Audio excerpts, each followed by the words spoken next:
Together the idea to do this today. I first thing I did, I talked with Dr. Chang about some ideas, and we had a lot of discussions on how we wanted to organize this. And Dr. Mori had some, rounding out that input in terms of demographics. And then I was thinking, we do something here that could be considered unique in terms of looking at the need for a nursing home liaison and what that role is. I don't know if it might cover an answer in some ways. And I was really fascinated by how that is done in terms of that liaison role and that way of communicating between this hospital and the other nursing homes that we have in the area. So we're going to get a little bit of a better idea on what we're doing here at UTMB to outreach to the nursing homes within this immediate area. I'd like to introduce Nelia Davis. She's our certified nursing specialist, right? Did basic training in nursing while in the Philippines and received a BS and MSN degrees at George Mason University in Virginia. And she received her certified nurse specialist title in gerontology from the American Nurses Credentialing Center. While in Virginia in the 80s, she was instrumental in developing discharge planning procedures and community-based Medicare case manager types of work. She began here at UTMB in 1999 as I said, our nursing home liaison, and is doing work to improve communication between the hospital medical staff and the nursing homes that are affiliated with UTMB within this area. So I'd like to welcome Nelia.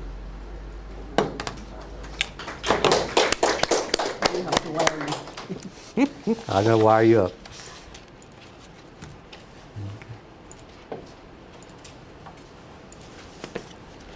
You just go.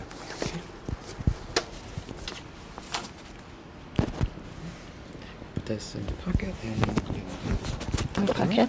Just in my pocket. Okay, hi everyone. Okay, the objectives are to describe the role of nursing home liaison and to describe the UTMB system of improving transition and communication between long-term care and acute care. The role of nursing home liaison was created in 1999 here in UTMB, and the purpose is to facilitate communication and improve transition of nursing home patients between the hospital and the nursing homes. Now, there's no known precedent to this job title, but the nursing homes requested that UTMB designate one person that they could communicate with when they have concerns about their residents who becomes our patients when they are hospitalized. We have about 11 nursing homes within the county, but we work very closely with about 6 nursing homes. These 6 nursing homes have a total of about 758 beds, all dually certified, except for 20 Alzheimer's beds. Dr. Chang practiced in 3 nursing homes. The ones that UTMB have physicians are the ones with asterisks. And Dr. Chang practiced in 3 nursing homes on the mainland, and Dr. Mishra in 1 nursing home, and that's where she trains our fellows. Well, actually, she trains it in another, she goes to another nursing home also. There are given challenges to communication between a teaching hospital and nursing homes. We have different cultures between our 2 environments. And our hospital, of course, being a training hospital, we have numerous medical teams. And then we have monthly rotations of our teams also. So they don't even stay for a long time. And the nursing homes also, on their side, the problem is they have frequent turnover of their staff and their DONs.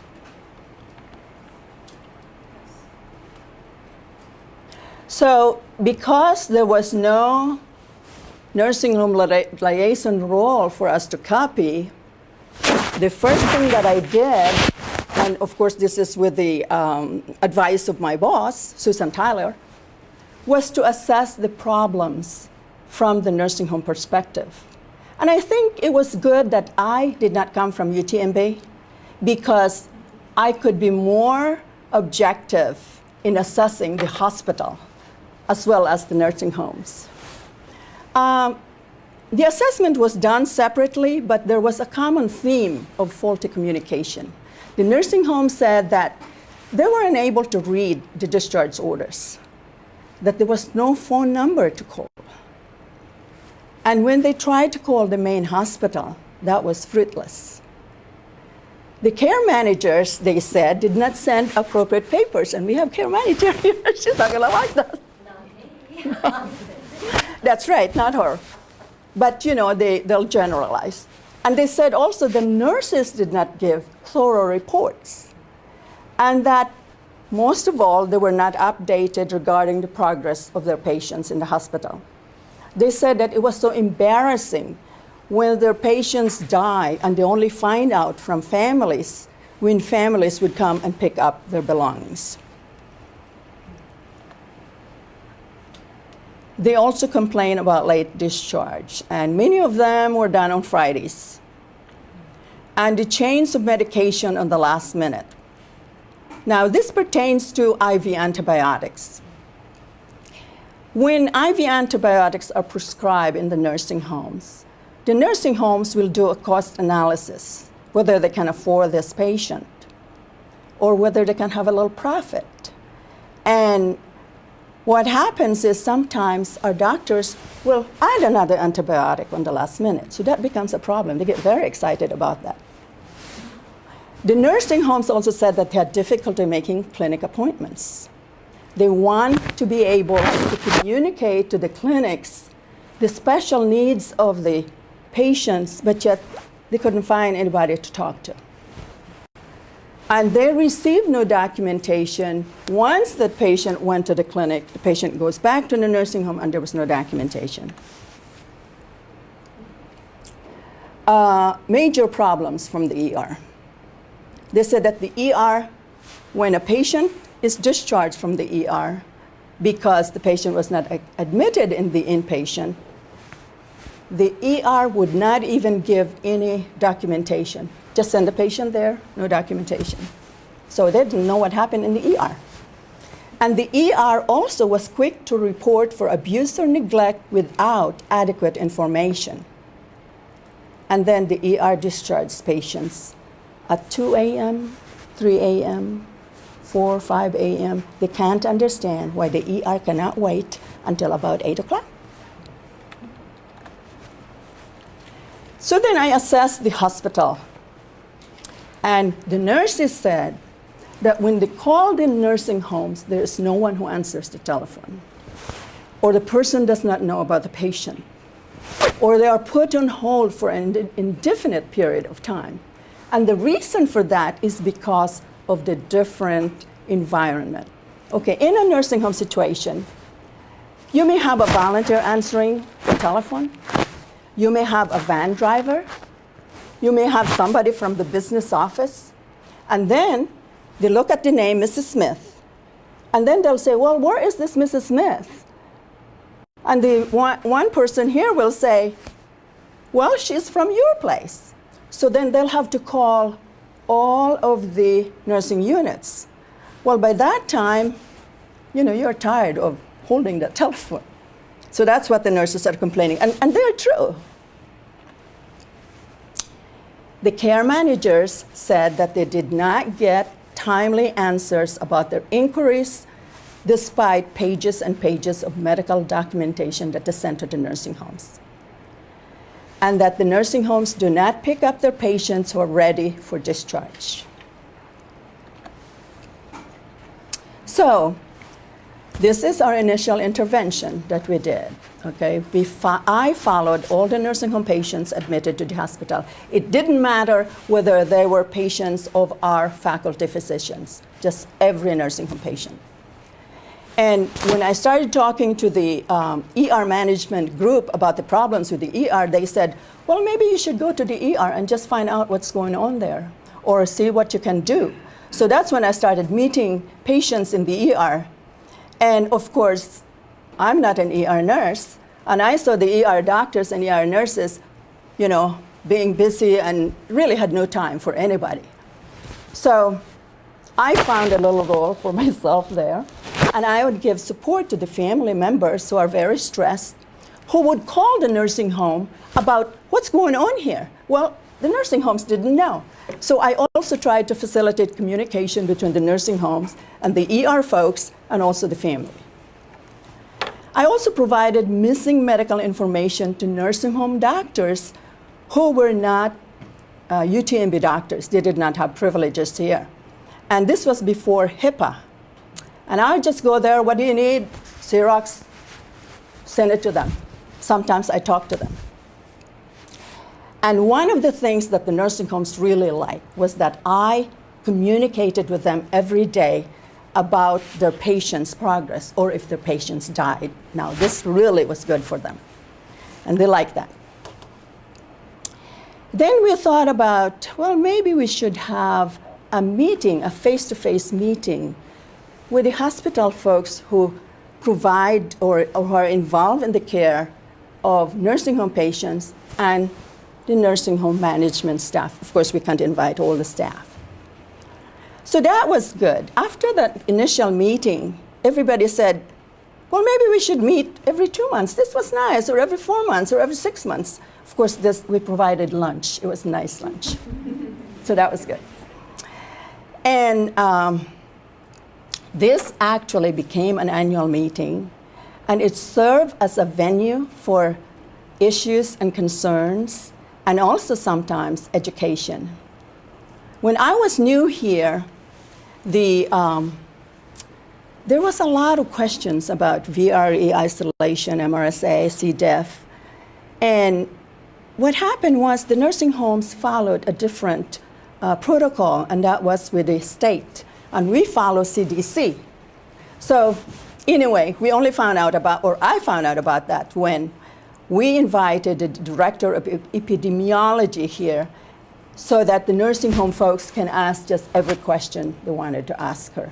And so we did a little bit of education programs there. Because of the problems that they were stating, we developed a discharge planning reference guide. And this one was for the case, or it still is for the case managers. It lists which nursing homes provide IV medications, whether they provide, because not every nursing home can give IVs because they have to have their nurses certified to be IV nurses. And this is, again, another thing that the hospital physicians do not know, because in the hospital, every nurse can give an IV. And then whether they will transport patients from discharge here to and from dialysis and what days, because that determines what days they can have dialysis, whether they can transport to radiation therapy, whether they will accept patients who are smokers, how heavy is the patient that they will accept, 600 pounds, 200 pounds, whether they will accept trach patients. Some of the nursing homes do not want to take over trach patients. And what hospice agency do they have contracts with so that, they can refer patients. So then the other thing we developed was the nurse-to-nurse reporting form. This is really just a format of reporting for the nurses here to be able to report what is important for the nursing home nurse to know when their patients go back to the nursing home. And so this would include something like this form really has, activities of daily living, what the patients can do. And one major issue between nursing homes and the hospital is pressure ulcers. So, they had to document that, because if they didn't, or they didn't tell the nurses, well, where did this pressure ulcer happen? Nursing homes say it's in the hospital say it's in the nursing home, so maybe it's in the ambulance. And so the other thing that's important there is whether the patients have VRE, MRSE, So anyway, it just serves to help the nurse, expedite the report and try to give the report as concisely as possible. Now, this still, the nurses in nursing homes would still complain. So I handed that form to them too. These are the questions you should ask. So then, of course, a turnover of nurses. Sometimes I'd have a complaint. Well, I got this patient, I didn't even get a report. So then I can say, well, did you use that form that I told you to use so that, it's going to help you, it's going to help the nurse remember what you need. So a lot of those things really, you have to kind of babysit. With regards to their complaints about late discharge, the ACE unit has taken the lead on cut-off time. They decided that they're not going to discharge patients if the patients are not picked up after 7 p.m. See, what happens here in Galveston County, and especially is true for people who are to be picked up by ambulance. In Galveston County, the EMS does not allow the ambulance from the mainland to pick up patients here. So if they have a lot of discharge or they have a lot of calls from 911, then they have to take care of that, of course. And so then the discharge time is moved, further and further. And so some of the nursing homes also decided that, well, we're going to have a cutoff time also, like, 8 o'clock p.m. And why is this a problem? It's because the nursing homes are not well staffed. If you have a patient who's discharged at 10 o'clock or even 8 o'clock, you may have a nurse there who's taking care of 48 patients. And then she has to admitting patients takes a lot of time, no matter how uncomplicated they are. And of course, this would, there's always complications. But the other thing is the turnaround time for ordering medications is about 4 hours in the nursing home. And equipments. It's not like there are IV pools, just waiting to be used, or feeding poles, So, this just really helps a lot if we understand each other. During the later part of year 2, I began working with Dr. Chung in the nursing homes. Now here, I am on the other side. I look at the charts. I really saw what the nursing homes were seeing. The problems really became very real to me. Like, for example, the fax transmittals. Okay, and part of this is because of their fax machine. And no phone number to call, truly, for clarification if they wanted to clarify. And the frustrating experience calling the main hospital. And the reason for that is because, say I'll call, I want to talk to the doctor who is taking care of Mrs. Smith because I need to clarify this order. But by the time the patient is discharged, that name was taken off the computer. So the person answering the phone in the main number, I don't have Mrs. Smith anymore. Okay? Now, if you know that the patient came from 10C and you happen to know the number of 10C, or tell the person in the switchboard, okay, please connect me to 10C, and then they talk to the nurse. Well, 10C is really not a good example because it's much better there, not because I'm from geriatrics, but really it's not. Other floors. The nurse may not know this patient because it's the other shift already. And even if the nurse knows that patient, she'd have to look at the chart. By this time, the chart may be on the way to the medical records. So that is frustrating there. Okay, I also found out that there were different kinds of discharge forms.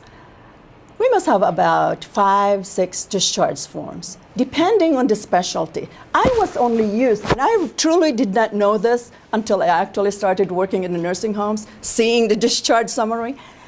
I was used to the discharge form that was used by internal medicine and family medicine. Of course, those are the people that always discharge patients to the nursing home. Now I have to deal maybe with orthopedics or maybe with even cardiovascular. And the discharge form is different. So we work on this, and we revise the discharge form used by internal medicine and family medicine. And the most important item there is that the doctor has a place where he prints his name and have a phone number. And then with their complaints about the consults, consult documentations were not sent to the nursing home at discharge. Well, because I was rounding with these patients in the hospital, I would note that there was in fact consult, okay? Because suddenly Dr. Chung will find out, well, why is this patient seen by this specialty? You know, it's nothing here. Well, that patient had a consult with that specialty. Problems with follow-up visits in the clinic. Sometimes they will have a clinic appointment and they didn't communicate with the nursing home, and vice versa. And I also saw patients truly return from the clinic without documentation. We actually really saw patients sometimes without addressing. And so what's the deal here? Are we going to put addressing or not? There's no addressing. You call them and they say, yeah, you can put addressing. So, So knowing the nursing home systems and how nursing operates in the nursing home was really very helpful to me in terms of trying to explain situations to the people here for better understanding. Even though I worked in a transitional care unit and a SNF unit attached to the hospital, it's still different when they actually have a freestanding nursing home. I also attend weekly interdisciplinary rehab meetings, and here I also learned that the rehab people had their own dilemma about our discharge orders, because doctors will say PT and OT. Well, they need to have more specific information, such as what's the weight-bearing status of this patient? Okay, is there a range of motion limitation here? So I found out that they would call the surgeon, and it would take them 5 days, and there was nothing done on the range of motion of the patient. So you lost 5 days of free nursing home service by Medicare. And so that was good. I learned a lot. I also learned that they did the bowel and bladder training instead of nursing. They also were involved a lot more with feeding patients because of the swallowing problems. I also communicate with specialty clinics. When Dr. Chung wants an appointment that's a little bit more urgent, it helps that I have a 747 phone number, and I say, I'm from geriatrics, and I get more attention. So, that kind of expedites our referrals. I also tried phone calls to Dr. Chung from families and handles family concerns, because that can really take sometimes an hour. And if it's not a medical concern, I know these patients, why I can take care of that. Regarding the major issue with the ER. Now, 6 months after I arrived here, the ER hired a clinical nurse specialist in the ER. And it was really good that she was interested in geriatric patients, because that's really kind of unheard of. Somebody from the ER, somebody from ICU, they're not really into nursing homes. But she was. So we were very, very lucky. Susan just loves her. I love her too, because she's very good to work with, and I have a connection. So what we did was, we did a survey, and we asked these 4 questions. What information do you need from the nursing homes? We asked the ERs about this. And of course, it's the important things that you really need, like medical history, list of current medications, family members, contact number, DNR status, and those things that are important. And as was mentioned here, there's a lot of patients with cognitive problems in the nursing home. Of course, when patients have UTI and pneumonia, the presenting problems usually is altered mental status. Their complaint is the nurses in the nursing home would just put altered mental status. Well, altered from what? So that was a major concern. And so that was a valid concern. And what information do you get from the nursing homes? Some of them said nothing. Others said inadequate report from the ambulance driver. What happens is that when they did not get report from the nursing home, they turned to the ambulance driver. And the ambulance driver, could not answer all those questions. They also said that they get a form that lists patient's diagnosis, but it's not related at all to why the patient was in the ER. And they get pages and pages of medication list. They get 30 pages sometimes of just Xerox copies, which made no sense to them because they said they had no time to peruse on those copies, and there were a lot of medications that were discontinued anyway. Then the next question is, what information do you give to the nursing homes? I wanted to find out, well, are they fair here? Well, some of them also said nothing. And then, or give the nurse-to-nurse report about patients' transfer or treatments to the nursing home nurse. Or they gave a discharge form that listed the medications and treatment. Or they had a social work call the nursing homes. So the last question was, what issues and concerns do you have when caring for nursing home patients? Well, I really kind of thought that maybe we'll get a biased attitude here because, they were really complaining about the nursing homes. And I thought, well, maybe these people are biased about nursing home patients. They're ER patients, nursing home, it takes so long to interview them and that type of thing. But, that's really not what came out. The top issues listed were that we are not notified of the patient's arrival in advance. They wanted to triage these patients.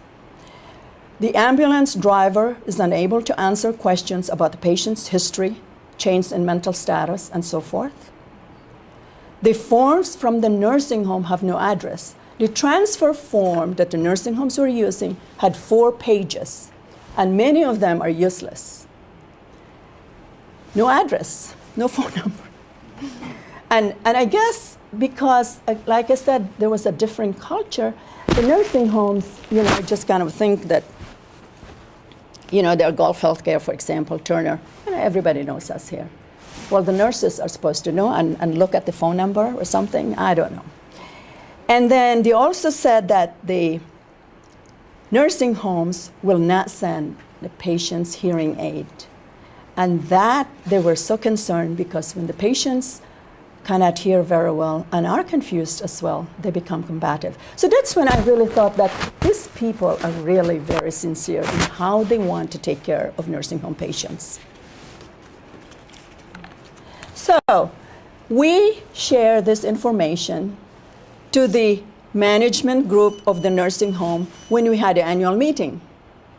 And we asked them for recommendation, solutions, and they didn't have any. So we told them about what we wanted to recommend. And that is to place the nursing home numbers in the computer for the ER staff to call report. And that was easy, we could do that. And have the nursing home charge nurses call the ER nurse to inform if the patient was coming, and then to place my phone number or somewhere there that I can be called by the ER staff if they need to. And to create a new transfer form for the nursing homes that documents reason for ER visit, the things that they wanted in the transfer form. And to give the nursing homes specific ER phone numbers so that they can call directly, and the nursing homes really like this. So we presented our transfer form. Our transfer form is a 1-page form.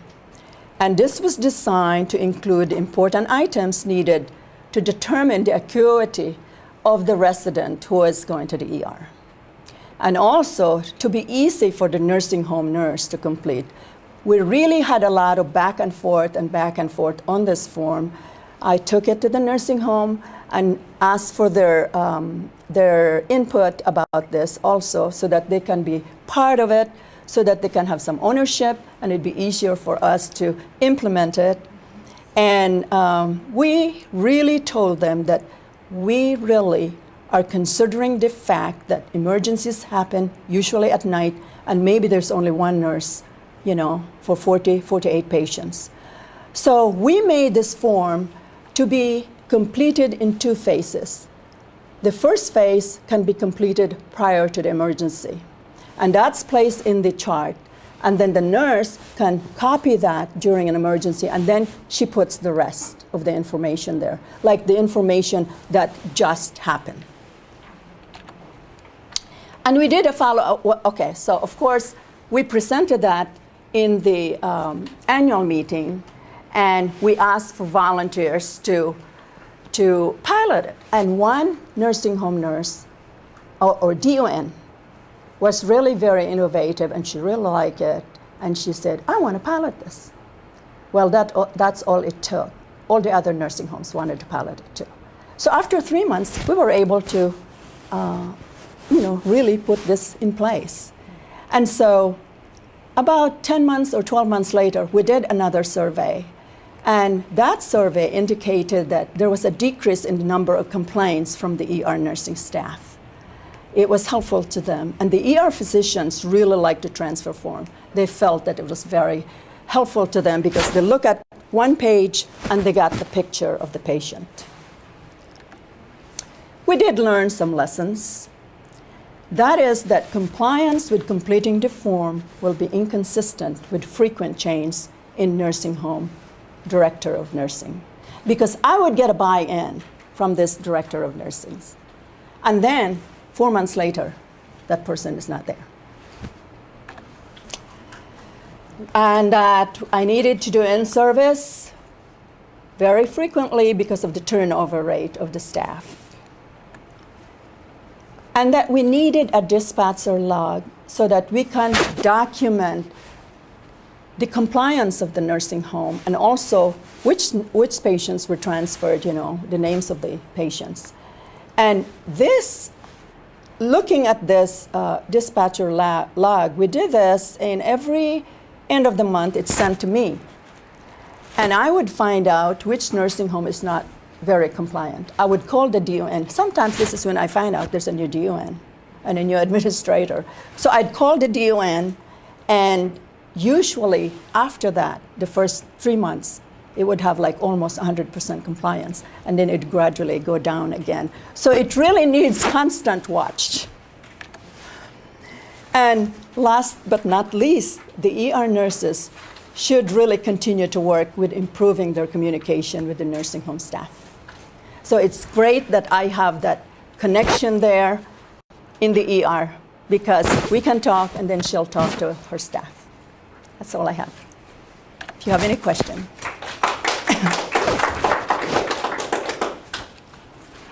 Any question? Yes.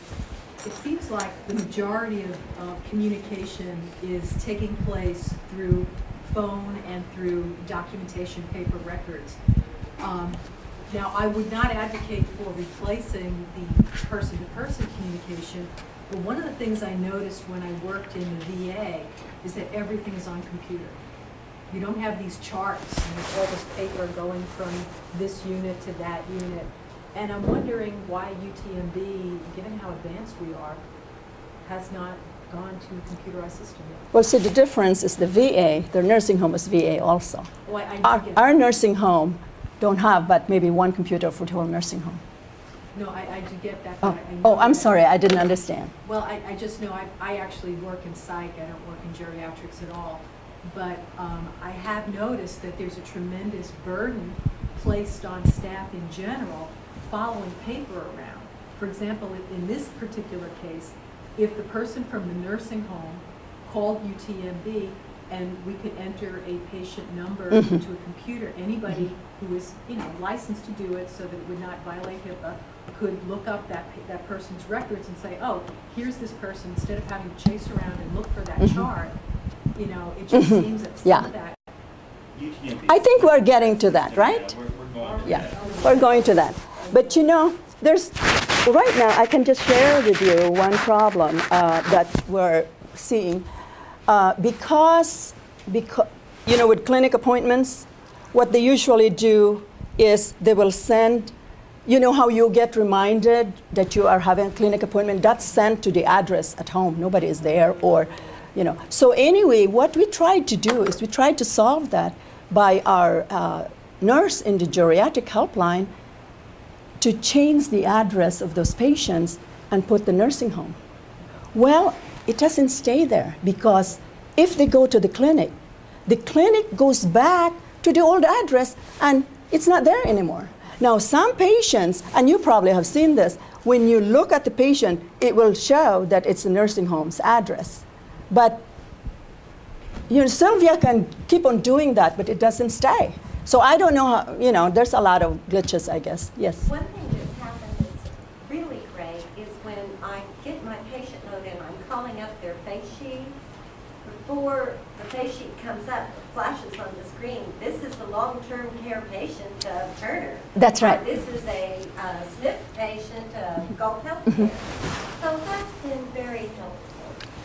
But you know, that's, very helpful on the computer. It alerts you, and then you know what direction you're going. That doesn't mean you don't have to call and verify that that is true in fact, because people move from facility to facility. But it's a big heads up to me as a practitioner. It's better than looking at the ambulance forms, which is what I started out doing 15 years ago. Look, where did you find the patient? Oh, that's a nursing home. So, you know, who keeps that ambulance form? Do you? No, it's in the charts. All I do. In the from the I mean, I don't keep it. It's just that that's how I originally, 15 years ago, find out if the patient was a nursing home patient. See, Sylvia is the one who enters that. You know, this is a nursing home patient. But that's the one I'm referring to when I say that doesn't stay. Okay, once she explained it to me that the patient goes to a clinic, it even goes back to the attending physician from a million years ago, because we are trying to change the attending physician, Dr. Chung or Dr. Mishra, and that this patient is now a resident of this nursing home. It has the address and phone number. In HIS, it doesn't stay. It doesn't stay. You have been very lucky. You know, Pop up there on when they go to the clinic, I think Sylvia said when they go to the clinic, that's when it happens. I don't know. But see, that's something that needs to be taken care of, and you know, it takes a long process. We were so happy that we could do that. So, helpful. yeah, I'm sure. Okay, any other question? Thank you, Mary. You're welcome. If we can go any direction you like now, we've covered a lot of material in the past 2.5 hours, and I was wondering, unless everything seems to be talked about and there's nothing else we need to solve, if you want to have another little discussion, we have all the speakers from here today, and I was thinking that we could have a short 15-20-minute panel discussion on some other issues that maybe haven't been brought up today, or some other things that you're thinking about that we could discuss informally. We have our speakers here that you could direct questions to, and some other types of things. But just however you want to do it. I don't want to kind of address one of the speakers or some other things that you want to talk about. If not, we'll take time to pull out evaluation forms. I guess I'm wondering, okay, so not that there's going to be a really big way of providing some kind of solution here. Right, I'm sorry. But is there something on the horizon, future-wise, that might be working or looking at to improve care? I'm interested in asking Maria, more elders are electing to stay in their homes. More elders are electing to stay in their homes and are increasingly able to do this through the home and community-based waiver that is issued through Medicaid. And there's 240 to be precise, different home and community-based waiver programs, that individuals need to be eligible for the nursing home level of care in order to be admitted to this waiver program. Now, when people are told that they're eligible for this program, they're also told that they're eligible for the nursing home level of care. My question to you is, in the nursing homes, are people who are admitted told that this home and community-based waiver program is also available, to your knowledge? No, I don't know. I need to ask them. I'm glad you brought that question up because the admissions coordinator is really the one who would be asking questions, or maybe the social worker. When they are first admitted, there is a social history that's done. So maybe the social workers do this. I will have to ask them. I didn't know. Do you know, Dr. Chung? I don't, I have a feeling that they're not told, because I haven't seen it. Just interested. But you know, how much is the allowance for that waiver? It depends. The states have the option of putting as much or as little money into that as they want to. There is no federal mandate. The only federal mandate is, in order for the federal government to provide money, the states have to meet, this is through CMS, the states have to meet the federal government regulations for that. But the states can spend as much or as little money as they want. Have you really seen that actually done? Yes. Every state has a home and community-based waiver. What I mean is, you know, the personal contact with these people. Because I really wonder, you know, to put a 24-hour caregiver in the home, that's like $15 an hour. And that's more expensive than nursing home. Well, one of the federal mandates is that it cannot exceed the level of a skilled nursing facility level of care. Well, skilled or nursing home level? Because skilled can be, wow. You know, I guess skilled is very expensive. They call nursing homes skilled nursing facility level of care. So That's about $500 a day. Well, that is the top that it can cost, but the states can choose not to spend that much, and the states can choose to admit or not admit somebody for eligibility based on the money that they have. So there's long waiting lists to get into these programs. Something that probably is a disadvantage there is, for example, you have a caregiver. That caregiver calls in sick. They may not find a replacement right away. Whereas in a nursing home, you know, it's an institution and you'll have someone. So I don't know, here, the social worker wants I to. have something to say about caregivers. This day, and this is a common concern that we have, a caregiver wants her hours increased. When you look at your patient's okay, that's not really being cared for the way you would hope that they be cared for by the caregiver. The caregiver is the girlfriend of the son of the patient. And you end up being paid for by Medicaid. When we have caregivers that go in that are extensions of family, we would like to think that they are doing it out of love and concern and in a safe and timely manner. But a lot of times it's just someone sitting there because they're being paid by the state, and the threat, they'll threaten you. They'll say, you know, you upset my mother, you know, or my boyfriend's mother.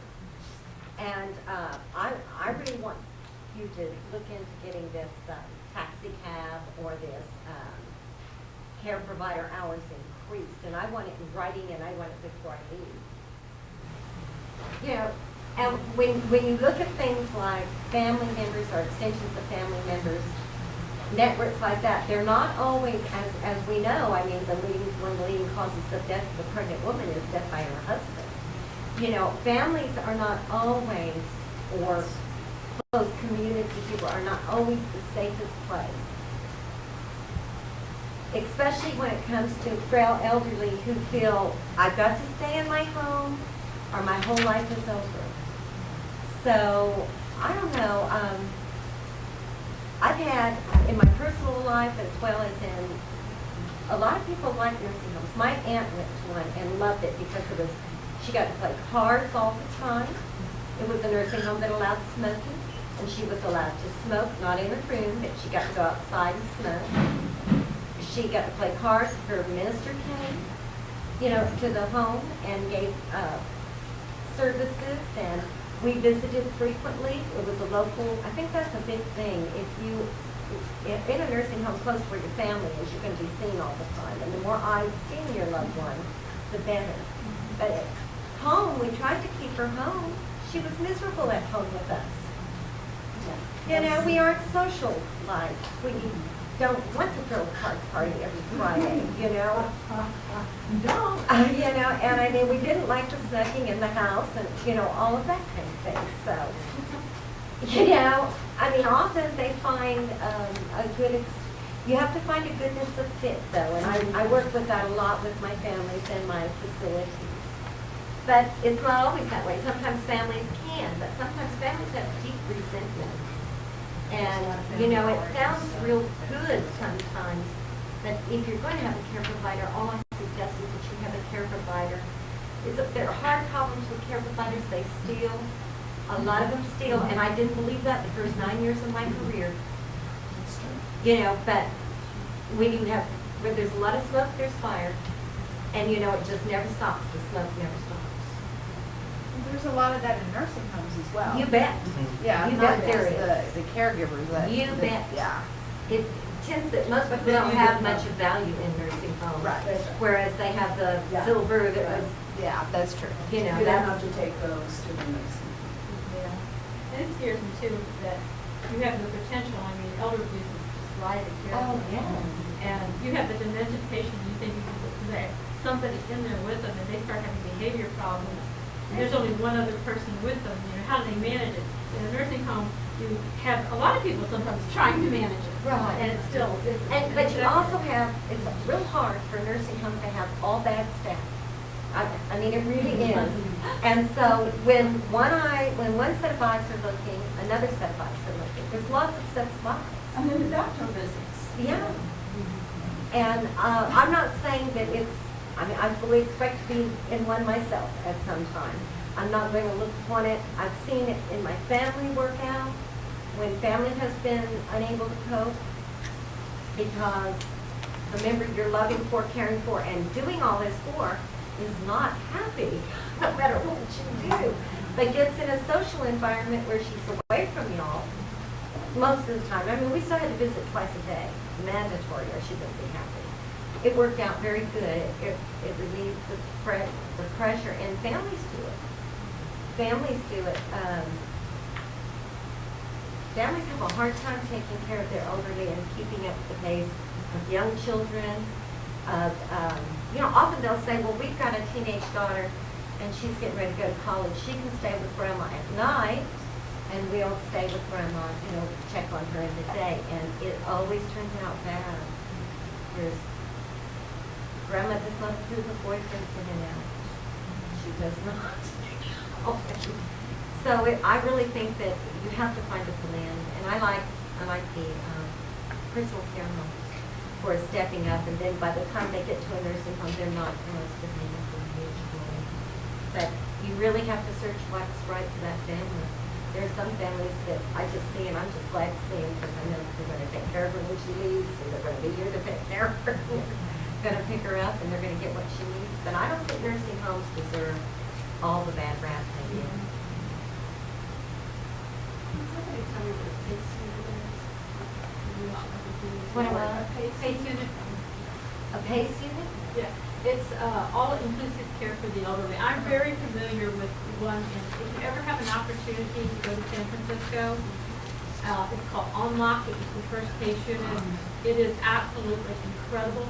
But what it is they bring people in for the day. It's not exactly a daycare because they get all their care. They get their dental work, they get to see doctor visits, they have the podiatrist there, they have food. And what was really interesting about this one is because it's in the middle of Chinatown in San Francisco, you have the Mandarin side and you have the Cantonese side. Oh. And it's different food and it's different language, and they read to them in their own language. It's really fascinating, but they have art classes, and you walk in and all the art on the wall is done by the people there. But I went to care meetings, and that's what I found fascinating. Usually there was at least 12 people on the team for the patient, determining the care. Now they meet weekly on the patients, not every patient, but they meet weekly to discuss, are they still available, because there is a point in time when they cannot any longer be a day patient. They will have to go to a nursing home. But what I found fascinating is that they have vans that pick up the patients, and they'll go and literally carry them downstairs if they need to get them in the van. And it's a fascinating thing to see. It's just very pleasant, and they get their care there. And there's always doctor on staff. There's always nurses there. There's always a doctor on staff. Also, they get their physical therapy there. And this particular one has a garden. They're out there gardening. I mean, it's really amazing. Have you seen Unlock? No, not online, but we had one when I was in Virginia Beach. But one of the requirements there is that somebody has to be caring for them at night. Yes, yes. And also, Which is actually good because it's a break for the people during the daytime. You know? yes, and you don't have to worry about getting them to a doctor and everything else. Yeah, there's a doctor there. It's also subsidized. Your Medicaid is taken away, I believe it is, or Medicare. Medicare, one of It them. used to be Medicaid, but then later on, we started accepting private pay and Medicare. You know, like if you have a need for rehabilitation, it can be done there because everything's there. All the Actually, they still don't it online. I'm sorry? They still don't do accept it online. See, It's different. I they guess. were the model, and it used to be like that. But later on, some others said, well, you can't survive this way, we talked about this. And so, you know, as long as there's somebody at home. Then, But they do have lots of stores if you ever are in San Francisco with the senior. So the larger the city, the more choices you really have for care, you know. Well, maybe that should not be the statement. Maybe if they have good geriatric program, then yeah, you have more choices. Because actually here, you know, the opposite. I mean, we have the household program. It's Dr. John is the director. They can stay at home, and the doctor goes there. What program is that? The household program.